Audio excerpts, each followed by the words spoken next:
అంటే మిమ్మల్ని ముందు ఒక విషయం అడగాలనుకుంటున్నా. అదేంటి సార్? అంటే ఈ సెషన్ ఇప్పుడు ఎస్సీఏ సెషన్ ఏదైతే ఉందో ఇది మీరు ఆఫ్లైన్లో చేస్తారా, ఆన్లైన్లో చేస్తారా? ఒకప్పటి కాలంలో మొత్తం ఆఫ్లైన్లో చేసేవాళ్ళం అండి. ఎప్పుడైతే మనకి టెక్నాలజీ గ్రోత్ పెరిగిందో అదే రకంగా మన స్పిరిచువాలిటీలో కూడా గ్రోత్ పెరుగుతూ సో దీన్ని ఇప్పుడు 90% ఆన్లైన్ చేస్తున్నాం అండి. ఎందుకంటే మనకి మన దగ్గర మన చుట్టుపక్కల మన వీధిలో మన ఊళ్ళో ఉండే వాళ్ళకంటే సమస్యలతో ఇంకా బయట దేశాల్లో ఉండేవాళ్ళు అలాగే బయట రాష్ట్రాల్లో ఉండేవాళ్ళు అలా చాలామంది ఉంటారు కాబట్టి వాళ్ళందరూ కూడా కాంటాక్ట్ చేస్తున్నారు. సో ఎక్కువ శాతం ఇప్పుడు ఆన్లైన్ జరుగుతుందండి. ఆన్లైన్ అంటే మనిషి మీ దగ్గర రావక్కర్లేదు. అవును, జూమ్ సెషన్స్ తీసుకుని జూమ్లో చేస్తుంటాం అనమాట. అంటే ఇది 1-to-1 చేస్తారా, ఆన్లైన్లో గ్రూప్ అయినా ఉంటుందండి? 1-to-1 చేస్తామండి. మెయిన్ సెషన్స్ అన్ని 1-to-1 ఉంటాయి. 1-to-1 ఉంటాయి. ఎంతసేపు పడుతుందండి? ఇది 3 hours సెషన్ ఉంటుందండి.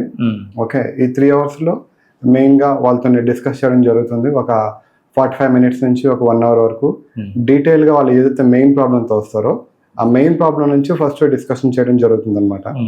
దాని తర్వాత వాళ్ళకి ఇంకా ఉన్న దాంతో పాటు ఉన్న మిగిలిన ప్రాబ్లమ్స్, ఫర్ ఎగ్జాంపుల్ ఒక రిలేషన్షిప్ ఇష్యూతో వచ్చారు. రిలేషన్షిప్ ఇష్యూతో వచ్చిన వాళ్ళకి రిలేషన్షిప్ ఇష్యూ అనేది మెయిన్ ప్రాబ్లం. అదే కాకుండా చిన్న చిన్నగా ఆరోగ్య సమస్యలు ఉండొచ్చు, లేకపోతే ఫైనాన్షియల్ ప్రాబ్లమ్స్ ఉండొచ్చు, ఇలా అన్నీ కూడా ఉంటాయి కదండి.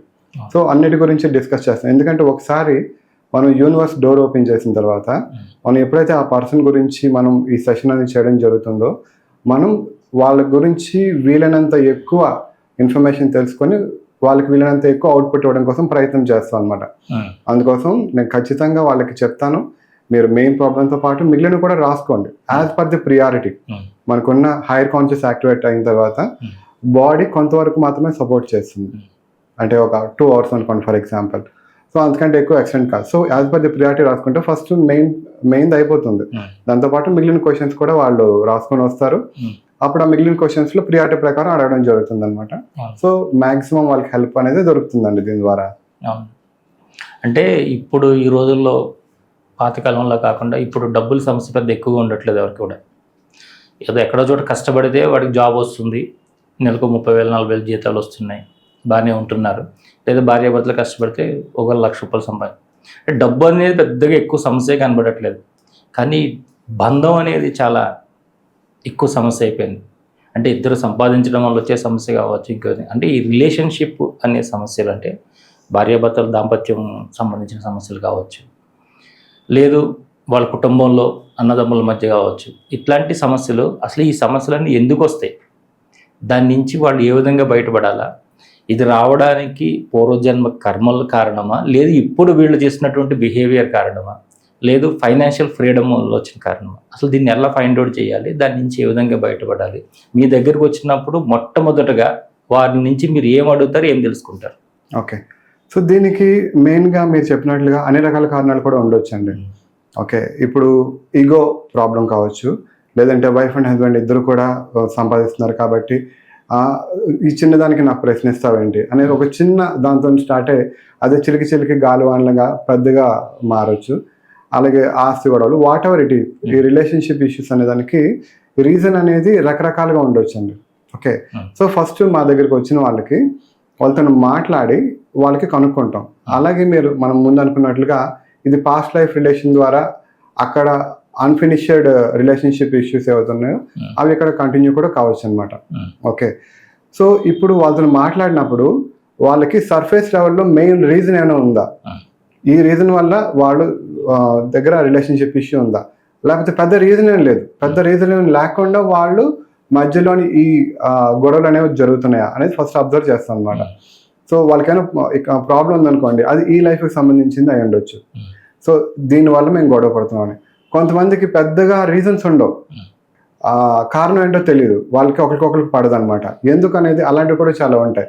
నేను అంతా మంచిగానే ఉంటాను కానీ మా ఆయన ఎందుకో నాకు రెస్పెక్ట్ ఎవరు, నేను అంతా మంచిగా చూసుకుంటాను కానీ మా ఆయన నన్ను వచ్చి కొడుతుంటారు. లేకపోతే రివర్స్లో కూడా నేను ఎంత డబ్బులు తీసుకొచ్చినా సరే మా ఆవిడ నాకు హస్బెండ్కి ఇవ్వాల్సిన రెస్పెక్ట్ ఇవ్వద్దు. ఇలా చాలామంది వస్తుంటారండి. అలా ఎవరికైతే ఒక మెయిన్ పర్టికులర్ రీజన్ అనేది లేకుండా ఉంటుందో వాళ్ళకి చాలా వరకు పాస్ట్ లైఫ్ నుంచి ఆ కర్మ అనేది ఉండడం వల్ల ఇప్పుడు ఈ లైఫ్లో ఇలా జరుగుతున్నారు అనేది అర్థమవుతుంది అనమాట. సో ఎప్పుడైతే మేము ఆ ఇంటర్వ్యూ ప్రాసెస్ చేస్తామో అందులో మాకు క్రిస్టల్ క్లియర్గా ఇది ఉండొచ్చు అనేది అర్థమవుతుంది. దాన్ని బట్టి సెషన్ ముందుకు తీసుకువెళ్ళి వాళ్ళకి పరిష్కారాలు అవన్నీ సెషన్స్ ద్వారా ఇవ్వడం జరుగుతుందండి. అంటే ఎట్లా మీరు పాస్ట్ లైఫ్లోనే వీళ్ళు తెచ్చుకున్నారు, అక్కడి నుంచి తెచ్చుకున్నది కర్మ అనేది ఎట్లా ఫైండ్ అవుట్ చేస్తారు? సెషన్ స్టార్ట్ చేస్తాను కదా. ఫర్ ఎగ్జాంపుల్ నేను ఒక ఎగ్జాంపుల్ చెప్తానండి. ఒక ఆవిడ యూఎస్ నుంచి కాల్ చేశారు. వాళ్ళ రిలేటివ్ ఏమొచ్చి రిలేషన్షిప్ ఇష్యూస్తో బాధపడుతున్నారని కాల్ చేశారనమాట.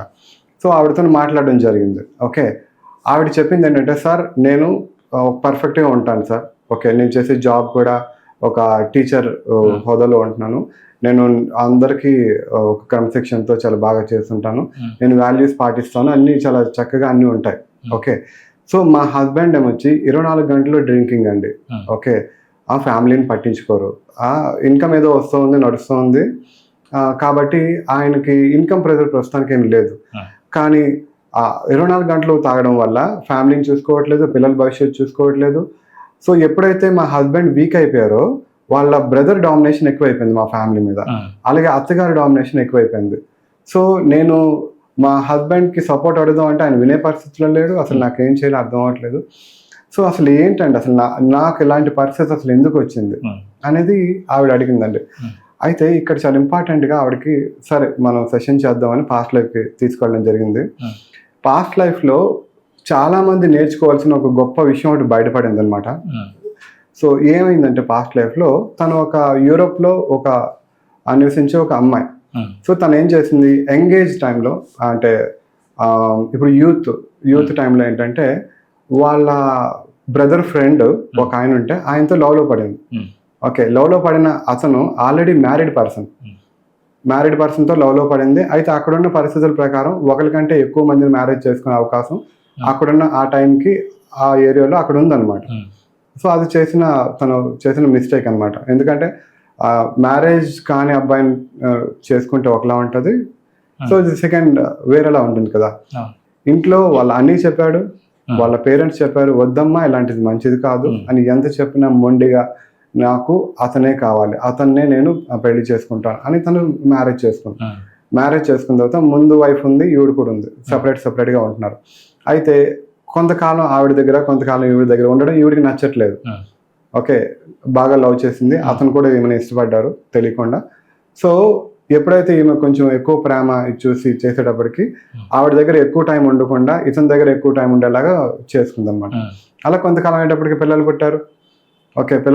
సో ఇప్పుడు నాకు ఒక అమ్మాయి వచ్చింది. సో ఈ అమ్మాయికి ప్రాపర్టీ కావాలి. అక్కడున్న పరిస్థితుల ప్రకారం అక్కడున్న రెండో ఆవిడకి అబ్బాయి ఉన్నారు. సో ప్రాపర్టీ అటు వెళ్ళే ఛాన్సెస్ ఎక్కువ ఉంటాయి. సో నాకు ప్రాపర్టీ కావాలి, సేఫ్టీ కావాలని చెప్పి ఈవిడ ఏం చేసింది, వాళ్ళకున్న ఒక ఫ్యాక్టరీని తిన పేరు మీద రాయించుకునేలా చేసుకుంది అనమాట. అంటే మేజర్ పెద్ద థింగ్. దాని తర్వాత కాలం నడుచుకుంటూ ముందుకెళ్ళింది, పిల్లలు పెద్దవాళ్ళు అయ్యారు. సో ఆ అబ్బాయి ఎవరైతే ఉన్నారో అక్కడ అబ్బాయి పెద్దవాడయ్యి ఇతనితో పాటు కలిపి వర్క్ చేస్తున్నాడు అనమాట. ఈమె కూడా వర్క్ చేస్తుంది. అయితే మెల్లమెల్లగా ఏం జరిగిందంటే వాళ్ళ హస్బెండ్ మెల్లగా ఆ అబ్బాయి కంట్రోల్లోకి వెళ్ళిపోతూ ఉండడాన్ని గమనించింది. సో సంథింగ్ ఏదో జరుగుతుంది అని చెప్పి ఈమె కూడా ఫ్యాక్టరీలోకి వెళ్ళి అతనితో పాటు ఉండి చూసినా సరే ఈమె లేడీ కాబట్టి కొంతవరకే లిమిటేషన్స్ ఉంటాయి కదండి. సో ఆయన ఏంటంటే మెల్లగా ఆ అబ్బాయితో పాటు ఉంటూ ఆయన డ్రింకింగ్కి హ్యాబిట్ అయిపోయారు. అలాగే ఈమె కూడా వెళ్ళి ఉండేటప్పుడు కూడా ఈమె కూడా హెల్త్ అనేది గ్రాడ్యువల్గా డ్యామేజ్ అయిపోతూ వచ్చింది అనమాట. అయితే తర్వాత ఏం జరిగిందంటే మెల్లగా తనకి అర్థమైంది ఏంటి, నాకేదో హెల్త్ ఇష్యూ వస్తుంది, సంథింగ్ ఏదో జరుగుతుందంటే ఎవరైతే ఆ అబ్బాయి ఉన్నాడో ఆ అబ్బాయికి చిన్నప్పటి నుంచి వాళ్ళ ఫాదరు దూరంగా ఉండడం, అలాగే ఆస్తి చాలా వరకు రాయించుకోవడం, ఇదంతా ఆయన మైండ్లో పడి ఎలా అయినా సరే వీళ్ళని తప్పించాలి అని చెప్పి ఏం చేస్తారు, ఫుడ్లో ఆమెకి స్లో పాయిజన్ ఇంజెక్ట్ చేసి తను కంప్లీట్గా బెడ్ రిడన్ అయిపోయింది అనమాట. సో ఎప్పుడైతే లాస్ట్ స్టేజ్లో ఉందో ఆ అబ్బాయి వచ్చి చాలా క్లియర్గా చెప్పాడు, మీరు చాలా మిస్టేక్ చేశారు, మా ఆస్తి అంతటిని మీరు తీసుకున్నారు, అలాగే మా హస్బెండ్ని మీరు చాలా ఎక్కువ కంట్రోల్లో చేసుకొని మా దగ్గర రాకుండా చేశారు. సో నేను మీకు స్లో పాయిజన్ ఇచ్చి మీకు రావడానికి కారణం నేనే అని చెప్పి ఆయన ఒప్పుకున్నాడు. తర్వాత ఆవిడ చనిపోయింది అనమాట. చనిపోయిన తర్వాత ఎంత రిగ్రెట్ అంటే ఇక్కడ తన లైఫ్ అంతా స్పాయిల్ అయిపోయింది. ఆస్తి తర్వాత ఏంటి, ఈయన చనిపోయిన తర్వాత మళ్ళీ ఆస్తి మొత్తం తీసేసుకున్నారు వాళ్ళే. ఎవరి అమ్మాయి అయితే భవిష్యత్తు కోసం ఇదంతా చేసిందో ఆ అమ్మాయి అనాథ అయిపోయింది. ప్రాపర్టీ ఏం లేకుండా అయిపోయింది. సో ఇదంతటికి జరగడానికి కారణం ఏంటంటే తను పాస్ట్ లైఫ్లో ఒక అట్రాక్షన్ ఏదైతే చేయకూడదో అది చేసి ఆల్రెడీ మ్యారేజ్ అయిన ఒక అబ్బాయిని ఇష్టపడి మ్యారేజ్ చేయడం. సో దానివల్ల ఏమైంది, ఆ లైఫ్లో చాలా సఫర్ అయింది, చాలా ఎండింగ్ స్టేజ్లో చాలా బాధపడింది. దాని కంటిన్యూషన్లో సెకండ్ లైఫ్లో ఇప్పుడు కూడా అదే హస్బెండ్, ఇక్కడ కూడా హస్బెండ్. ఓకే, తనకు ఎప్పుడైతే ఆయన డ్రింకింగ్ హ్యాబిట్కి అలవాటు అయిపోయి చాలా బానిస అయిపోయాడు, తర్వాత మళ్ళీ అదే ఇక్కడ కూడా కంటిన్యూ అవుతుంది అన్నమాట. సేమ్ కంటిన్యూ అవుతుంది. మళ్ళీ అక్కడ ఉన్న మదర్ ఎవరైతే ఆ అబ్బాయి తాలూకు మదర్ ఉన్నారో ఇక్కడ కూడా ఆ అబ్బాయి తాలూకు మదర్ అనమాట. ఎందుకు ఆవిడకి ఈవిడికి ఎందుకు ఆపోజిట్లో ఉన్నారు అంటే అక్కడ యాంటీ కాబట్టి ఇక్కడ కూడా యాంటీ అనమాట. సో ఇదంతా ఈ కర్మ సైకిల్ అనేది బ్రేక్ అవుతూ ఇప్పుడు లాస్ట్ టైం చేసిన వాటన్నిటికీ ఇప్పుడు అనుభవిస్తుంది అనమాట. అంటే ఒక మిస్టేక్ అనేది ఒక లైఫ్లో కాదు, 2 లైఫ్లకి ఆవిడకి ఎఫెక్ట్ అయింది. అదొక్క మిస్టేక్ చేయకపోయి ఉంటే 2 లైఫ్లో హ్యాపీగా ఉండాల్సిన ఆవిడ 2 లైఫ్లో కష్టాలు పడుతూ ఉండాల్సిన అవసరం లేదు కదా. సో అయితే ఈ సెషన్లో చాలా అద్భుతంగా ఏం జరిగిందంటే ఆ రోజు భవానీ అమ్మ వచ్చారండి.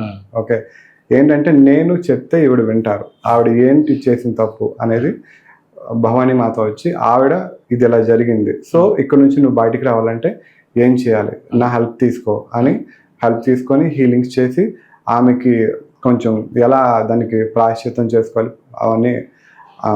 అవన్నీ చెప్పి ఇది నువ్వు కొంతకాలం చేయి, మొత్తం అంతా సెట్ అవుతుంది. నువ్వు నీ భర్తని ఒక ఎనిమిగా చూడకూడదు, ఎందుకంటే ఇదంతా జరగడానికి కారణం నువ్వే.